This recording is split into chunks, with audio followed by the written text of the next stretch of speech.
Abra tua Bíblia no livro de Apocalipse, capítulo 6 e versículo 11. Assim diz a palavra do Senhor: E foram dadas a cada um compridas vestes brancas, e foi-lhes dito que repousassem ainda por um pouco de tempo, até que também se completasse o número de seus conservos e seus irmãos, que haviam de ser mortos como eles foram. Amém? Diga assim comigo: Senhor Jesus, fala o meu coração. Amém, Senhor. A palavra do Senhor hoje, ela se encontra no livro de Apocalipse, capítulo 6, e o título é Abertura dos primeiros 6 selos. Eu vou ler para vocês o versículo 9.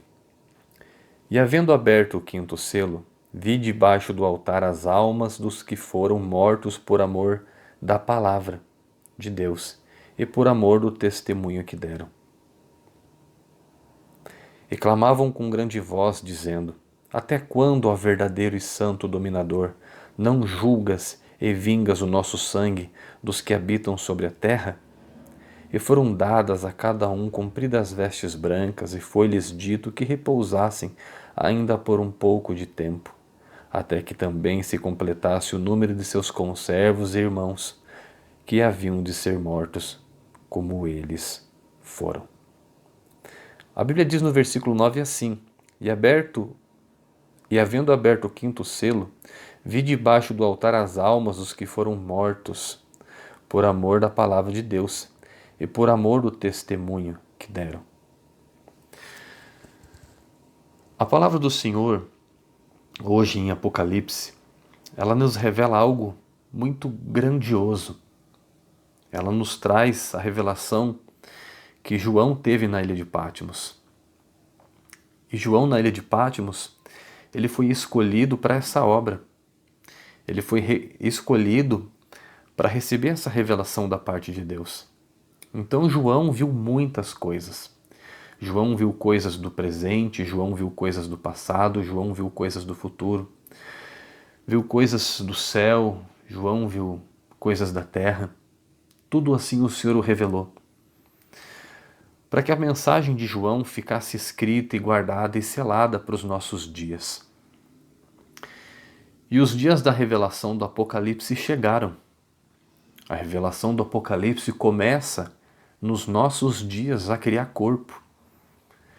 Muitos ainda, por falta de conhecimento, acreditam que o Apocalipse ainda vai acontecer. Mas o Apocalipse já começou há muitos anos atrás. As profecias da volta de Jesus Cristo, elas estão se acentuando cada dia que passa. A cada dia, a cada momento que se passa, nós estamos vendo a profecia se cumprir. E Jesus Cristo falou que nos últimos tempos, para que a volta dele se cumprisse, o evangelho do reino teria que ser pregado em todos os continentes do mundo, e então viria o fim. O evangelho já foi pregado em todos os continentes. O evangelho saiu de Jerusalém, passou a Samaria e se alastrou em todos os continentes da terra. Já fazem mais de 2000 anos que a palavra de Deus está sendo apregoada, está sendo ensinada. Na Ásia, na Europa, na África, na Oceania, nas Américas. E essa mensagem, ela foi pregada e está sendo pregada e ainda continuará sendo pregada até a volta de Jesus Cristo. E quem são esses homens e mulheres que têm dado a vida pelo Evangelho do Senhor? São os obreiros de Deus. Jesus Cristo, ele falou em uma das suas passagens que a seara era grande, mas eram poucos os ceifeiros. Nem todos querem fazer a obra do Senhor. Nem todos querem pagar o preço de servir a Deus. Muitos, infelizmente, preferem escolher as coisas desse mundo. Muitos preferem as coisas passageiras desta terra.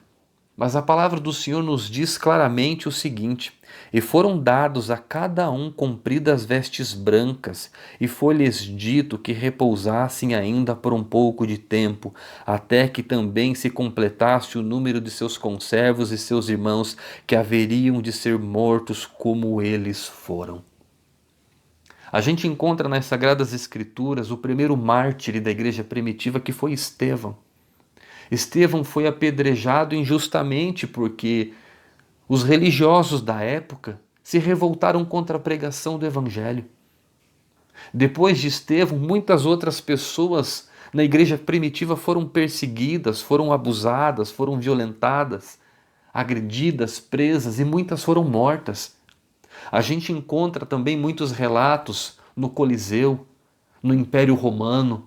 Nós encontramos relatos de martírios de profetas, missionários, evangelistas, cristãos em toda a história da humanidade.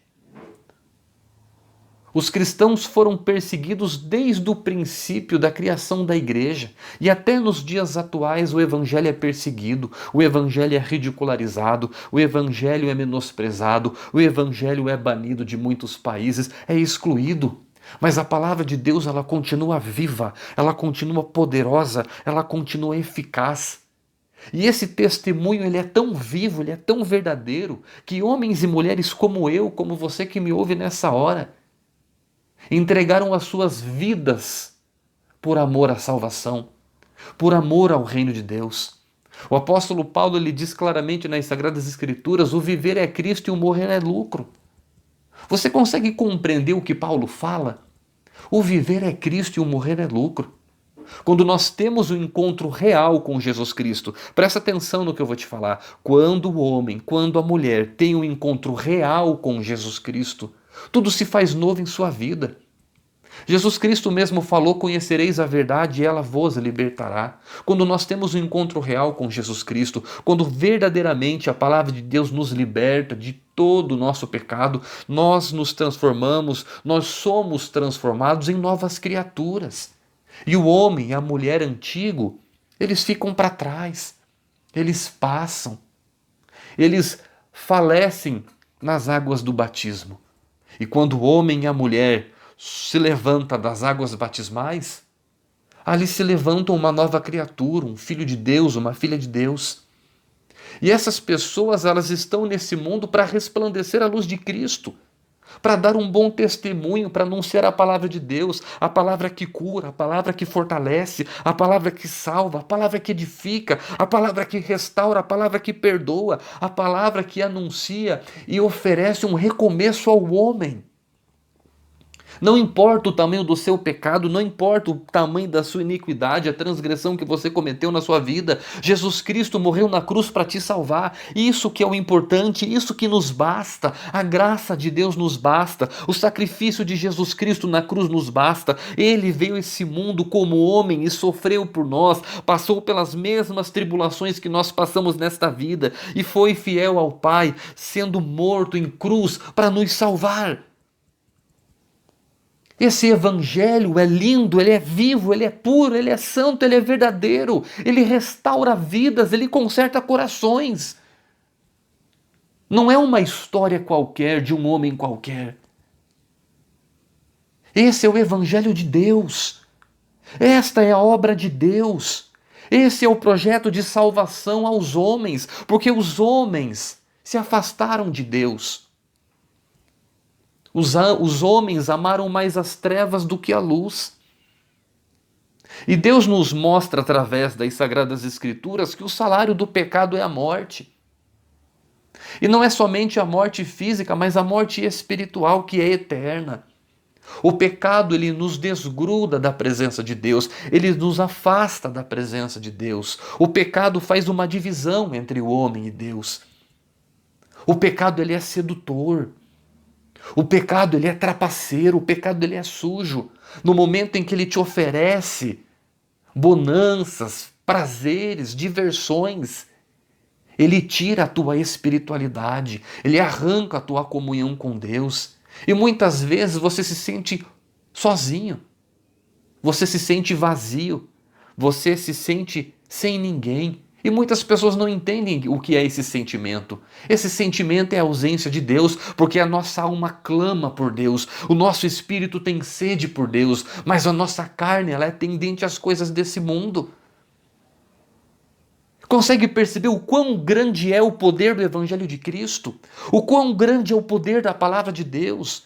Jesus Cristo não veio julgar os homens, Jesus Cristo veio salvar o pecador. Jesus Cristo veio resgatar aqueles que se haviam perdidos. Eu e você nos perdemos nos nossos pecados, mas Jesus Cristo estende a sua mão e nos oferece o perdão, nos oferece a oportunidade de arrependimento, nos oferece andarmos novamente por um caminho santo, um caminho que nos leva à vida eterna, um caminho que nos dá a salvação. O pai do pecado é Satanás.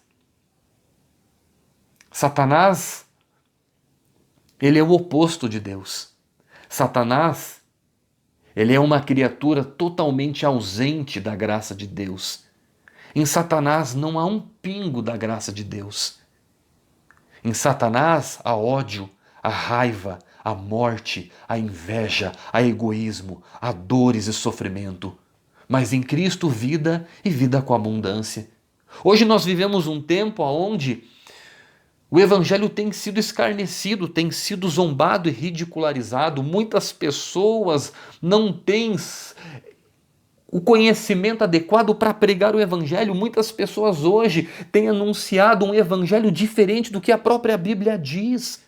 Muitas pessoas ouvem palavras lançadas ao vento, palavras sem fundamento nenhum, e acabam se escandalizando, acabam detestando o Evangelho de Cristo, acabam odiando a Cristo, mas não conhecem que Jesus Cristo é vida, desconhecem que Jesus Cristo é amor, que Jesus Cristo as ama, e isso está escrito no Evangelho do Reino, isso está escrito na palavra do Senhor.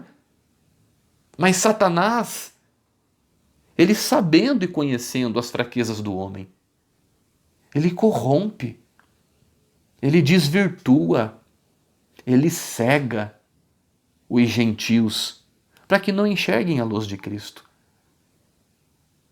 Satanás, ele quer escandalizar a obra de Deus. Satanás, ele quer ridicularizar. Satanás quer com que as pessoas tenham ódio de Cristo, para que estas pessoas que odeiam a Cristo não alcancem a salvação. Porque haverá um dia de juízo e Satanás será condenado porque se opôs ao amor, se opôs a Deus. E todos aqueles que escutam a Satanás e obedecem o que ele diz, serão lançadas com ele. A Bíblia fala que Deus ama o pecador, mas aborrece o pecado. A Bíblia diz que Deus nos dá o livre-arbítrio e mesmo que a pessoa não siga o caminho de Cristo, Jesus Cristo continua a amando. Porém, ela tem que ter ciência que as escolhas e as decisões que ela tem resultarão em consequências terríveis para a eternidade. E esses mártires, esses cristãos, esses homens e mulheres que enfrentaram o fio da espada no tempo da igreja primitiva e que hoje nos dias atuais, em países onde há cortina de ferro, aonde impera o comunismo, aonde imperam religiões que perseguem o cristianismo, hoje essas pessoas enfrentam o martírio, enfrentam a violência, enfrentam a agressão, enfrentam a ameaça. E porque todas essas pessoas enfrentam dores, enfrentam dificuldades, enfrentam problemas que uma pessoa comum nunca suportaria, por que abrir mão dos prazeres do mundo por um evangelho que não existe, por uma palavra que foi fictícia? As pessoas não conhecem o amor de Deus, as pessoas estão destituídas por causa dos seus pecados, do amor de Jesus Cristo, mas Jesus Cristo estende a mão e oferece o perdão, Jesus Cristo oferece uma segunda oportunidade. E essas pessoas que a Bíblia fala, elas entregaram as suas vidas porque elas compreenderam o chamado, porque elas compreenderam a obra, porque elas entenderam o plano de salvação em suas vidas e elas amaram a Cristo mais do que todas as coisas. Eles amaram a Deus acima de todas as coisas. É o primeiro mandamento que Deus nos dá no Antigo Testamento. Amarás o teu Deus acima de todas as coisas. Amarás o teu Deus de todo o conhecimento, de toda a tua força, de todo o teu coração.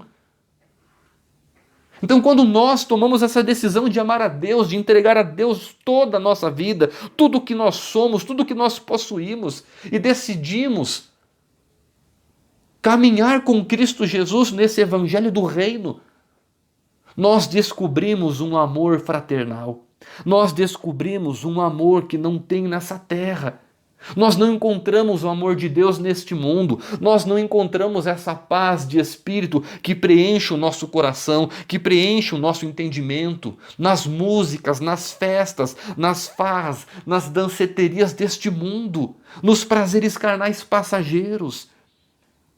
Essa paz que nos vivifica, é esse amor que nos transforma, essa esperança que renova a nossa fé todos os dias.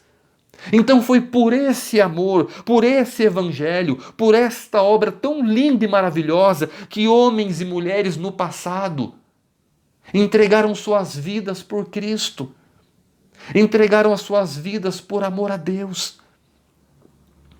E havendo aberto o quinto selo, vi debaixo do altar as almas dos que foram mortos por amor à palavra de Deus e por amor do testemunho que deram. Missionários, evangelistas, pregadores, homens e mulheres que não amaram a sua vida, mas preferiram perdê-la para alcançarem uma vida melhor, uma vida eterna, nos braços de Deus, na companhia de Jesus Cristo. E clamavam com grande voz, dizendo: até quando, ó verdadeiro e santo dominador, não julgas e vinga o nosso sangue dos que habitam sobre a terra?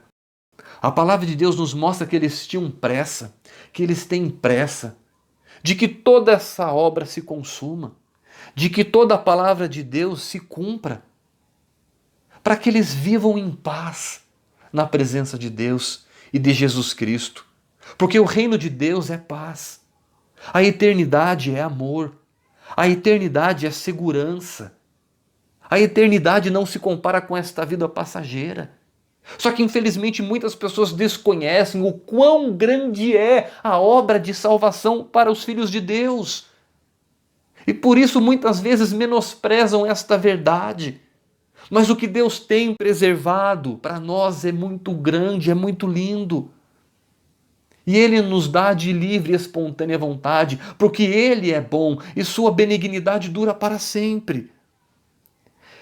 E foram dadas a cada um compridas vestes brancas, e foi-lhe dito que repousassem ainda um pouco de tempo, até que também se completasse o número de seus conservos e seus irmãos que haviam de ser mortos como eles foram.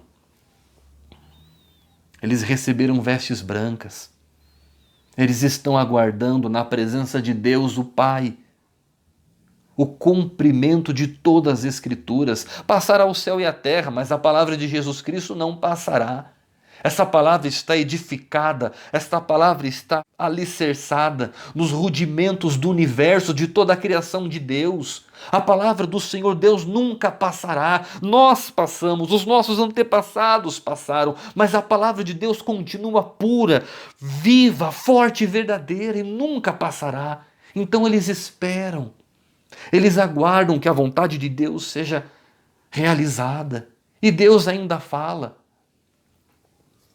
Até que também se completasse o número de seus conservos e seus irmãos, que haviam de ser mortos como eles foram. O Senhor ainda então fala. Muitos ainda morrerão, deverão morrer por amor ao Evangelho. Muitos ainda sacrificarão as suas vidas por amor ao Evangelho de Cristo. Porque o Evangelho de Cristo ele está baseado no amor. O Evangelho de Cristo ele está baseado na graça, no favor, na ajuda, na compreensão, no socorro. E quão grande é o socorro de Deus para os filhos dos homens, porque os filhos dos homens estão destituídos da graça de Deus por causa dos seus pecados. O Evangelho vem para salvar, o Evangelho vem para libertar o cativo, o escravo do pecado. Aquela pessoa que está sofrendo, aquela pessoa que está sendo moída, amassada pelas transgressões, pelas dificuldades da vida. É para este que o Evangelho veio. Jesus Cristo mesmo falou: não são os sãos que precisam de médico, mas sim os doentes. Vinde a mim todos vós que estáis cansados e oprimidos, e eu vos aliviarei. Jesus tem promessa de perdão de alívio da alma. Jesus Cristo tem promessa de vida eterna, de salvação. Então é mister que mais pessoas morram pelo evangelho do reino? É claro! Porque ainda muitos milhares e milhões de pessoas alcançarão o reino. Muitas pessoas ainda conhecerão o amor de Jesus Cristo. E todo esse sofrimento que nós carregamos nessa terra será recompensado, não pelo nosso mérito, mas porque Ele é bom, Ele é justo e assim Ele decidiu nos entregar a salvação eterna, nos entregar o reino. Jesus Cristo morreu na cruz para nos salvar. Ele, sendo o Senhor, foi perseguido e morto, quanto mais os seus servos. Não tema a luta, não tema a provação, não tema as adversidades da vida. Jesus Cristo morreu na cruz para te salvar. O que Jesus Cristo tem preparado para você é a vida eterna. O que Jesus Cristo tem preparado para você é a salvação. E Ele deseja que muito mais pessoas, muitas mais vidas estejam conosco naquele grande dia. O Senhor tem nos preparado morada eterna e o Senhor quer que todos os homens se salvem. O Senhor quer que todos os homens se arrependam das mentiras, da corrupção, do crime, do roubo, do estupro, do sequestro, do adultério, da prostituição. Se arrependa do mal que prejudica a sua vida e a vida das pessoas que estão ao seu redor. Se arrependa da corrupção, se arrependa do crime, da criminalidade, do tráfico, do roubo. Se arrependa dos teus erros e entregue a tua vida para Jesus Cristo. Porque o evangelho do reino, ele foi firmado em sangue, no sangue do Filho de Deus. Os alicerces do evangelho do reino são o sangue de Jesus Cristo e o amor de Deus para com os homens. Homens pecadores, homens que deram as costas para Deus. Mas Deus, com o seu infinito amor, nos resgata, um por um, dos nossos pecados e nos mostra a salvação. Que o Espírito Santo de Deus possa falar melhor no seu coração.